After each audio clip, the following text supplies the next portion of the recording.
अगर आप भविष्य में 10,000 साल आगे चले जाते हैं तो पृथ्वी कैसी नजर आएगी? क्या इसकी ज्यादातर सतह ज्वालामुखियों से घिरी होगी या ये जमकर बर्फ बन चुकी होगी? इससे भी ज्यादा आगे बढ़ जाएं, क्या सारे समुद्र सूख चुके होंगे या पूरी दुनिया एक बड़े समुद्र में डूबी हुई होगी? अब 1 अरब साल के बारे में क्या ख्याल है? क्या कोई इंसान बचा रहेगा या सब गैलेक्सी के दूसरे हिस्सों में रहने लगे होंगे? ये तो मानना पड़ेगा, इस बात की संभावना बेहद कम है कि भविष्य में 1 अरब साल बाद पहुंचने पर कोई इंसान आपके स्वागत के लिए मौजूद हो। इंसानी प्रजाति के वजूद को लेकर कई खतरे हैं और अगर हम 1 अरब साल तक बने रहना चाहते हैं तो हमें इन खतरों को झेलना होगा। हमने देखा कि एक वैश्विक महामारी के सामने जिंदा रहने के लिए हमें कितनी मुश्किलों का सामना करना पड़ा है। तो कितनी संभावना है कि हम जलवायु परिवर्तन, बढ़ती आबादी, वैश्विक परमाणु जंग, खतरनाक एस्टेरॉइड्स और कॉमेट्स, प्राकृतिक रूप से आने वाले शीत युग और सूरज के कहीं ज्यादा गर्म हो जाने के खतरों से जूझ सकेंगे? आज से केवल 10,000 सालों के अंदर हम डेका मिलेनियम बग नाम की एक बड़ी समस्या में पहुंच जाएंगे।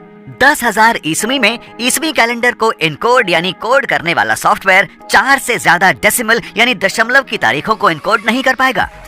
Y2K याद है? जी हाँ, ये समस्या ठीक वैसी ही है, बशर्ते उम्मीद है कि हम इस बार उतना नहीं घबराएंगे। इसमें अच्छी बात यह है कि 10,000 सालों में इंसानों के बीच जो जेनेटिक अंतर और लक्षण हैं, वो क्षेत्र के आधार पर नहीं रह जाएंगे। त्वचा और बालों का रंग जैसे लक्षण पूरी दुनिया में समान रूप से पाए जाएंगे। शायद इससे आखिरकार हम सबको मिलजुल कर रहने में मदद मिले। भविष्य में 20,000 साल आगे मौजूदा भाषाओं में से कोई भी पहचानी नहीं जा सकेगी। भविष्य की भाषाओं में आज की भाषाओं के केवल 1% मूल शब्द होंगे।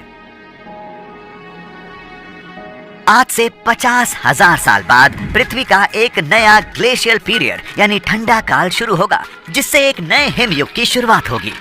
नायग्रा फॉल्स पूरी तरह से लेक ईरी में समा जाएगा। और दिलचस्प बात यह है कि पृथ्वी का एक पूरा दिन भी इस वक्त तक 1 सेकंड लंबा होने लगेगा। कितना ज्यादा वक्त होगा ना चीजों के लिए।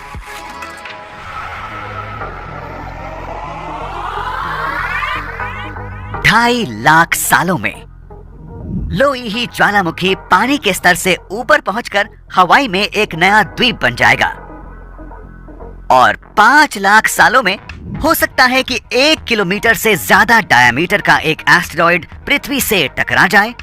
अगर हम इसे रोक नहीं पाते हैं तो इससे होने वाला क्रेटर यानी गड्ढा 400 किलोमीटर से कम बड़ा नहीं होगा। इससे पूरे ग्रह में आग फैलेगी और हवा सांस लेने लायक नहीं रह जाएगी। तो कुछ तो है जिसका आप इंतजार कर सकते हैं।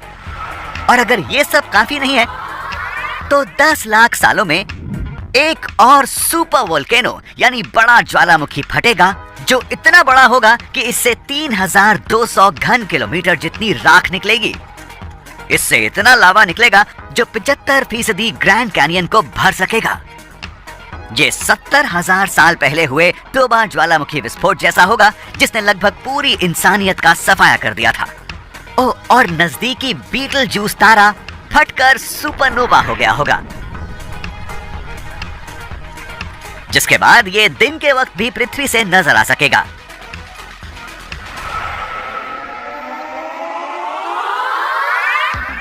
बीस लाख ईस्वी में इंसान पूरे सौर मंडल में रहने लगे होंगे। इसका मतलब यह भी है कि अगर सभी ग्रहों की आबादी एक दूसरे से अलग रहती है तो इंसान ऐसी प्रजातियों में विकसित यानी इवॉल्व हो जाएंगे जो उस दुनिया के हिसाब से ढल चुकी हो जहां वो रह रहे हैं। 1 करोड़ सालों में पूर्वी अफ्रीका टूटकर अलग हो जाएगा और एक नया समुद्री बेसिन बना लेगा। 5 करोड़ सालों में अफ्रीका यूरेशिया के साथ टकराएगा, जिससे भूमध्य सागर बंद हो जाएगा और जमीन के इन 2 टुकड़ों के बीच एक नई पर्वत श्रृंखला बनकर तैयार हो जाएगी। इस पर्वत श्रृंखला में माउंट एवरेस्ट से भी ऊंचा एक पहाड़ शामिल हो सकता है। अंतरिक्ष में मंगल का इसके खुद के चांद से टकराव हो जाएगा, जिससे इसके पास शनि की तरह छल्ले बन जाएंगे।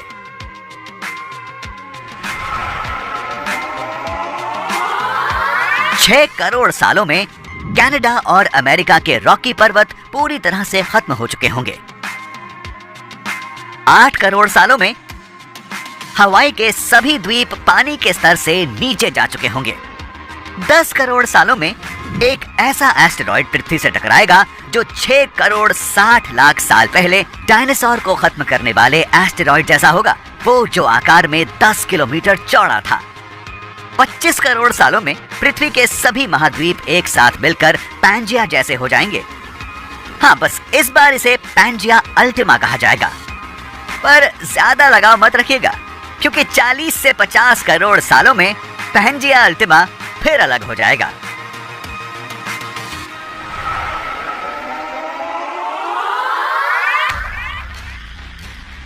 पचास से 60 करोड़ सालों में पृथ्वी से 6500 प्रकाश वर्षों की दूरी के अंदर अंदर एक गामा रे विस्फोट होगा।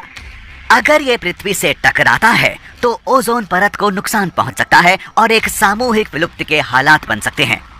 अब से 60 करोड़ सालों में चांद पृथ्वी से इतनी दूर होगा कि पूर्ण सूर्य ग्रहण मुमकिन ही नहीं रह जाएगा। और सूरज की बढ़ती चमक से पृथ्वी पर तापमान इतना बढ़ चुका होगा कि इससे टेक्टोनिक प्लेटों की हरकत भी रुक जाएगी। 80 करोड़ सालों में कार्बन डाइऑक्साइड का स्तर तेजी से गिर जाएगा और पेड़ों में धूप के जरिए खाना बनाने की प्रक्रिया नहीं हो सकेगी। ऑक्सीजन और ओजोन वातावरण से गायब हो जाएंगे और पृथ्वी पर मौजूद कॉम्प्लेक्स जीवन खत्म हो जाएगा। और आखिरकार 1 अरब साल में सूरज की चमक 10% बढ़ चुकी होगी और पृथ्वी का औसत तापमान 47 डिग्री सेल्सियस हो जाएगा। हमारा वातावरण एक नीले ग्रीन हाउस जैसा महसूस होगा और हमारे समुद्र सूख चुके होंगे, जिसके बाद ध्रुवों पर केवल थोड़ी सी मात्रा में पानी बचा रह जाएगा।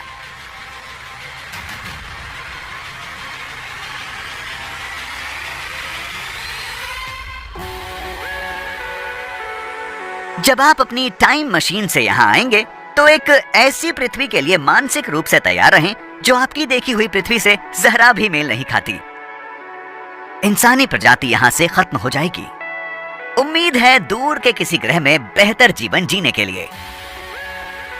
तेज गर्मी और सांस लेने लायक हवा की कमी की वजह से पृथ्वी एक रहने लायक जगह नहीं रह जाएगी। तो आपको शायद ज्यादा लंबे वक्त तक नहीं रहना चाहिए, बल्कि आपको बाकी के सौर मंडल को देखने के लिए जाना चाहिए।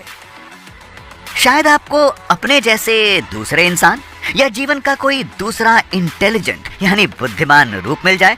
लेकिन इस पर चर्चा के लिए देखते रहें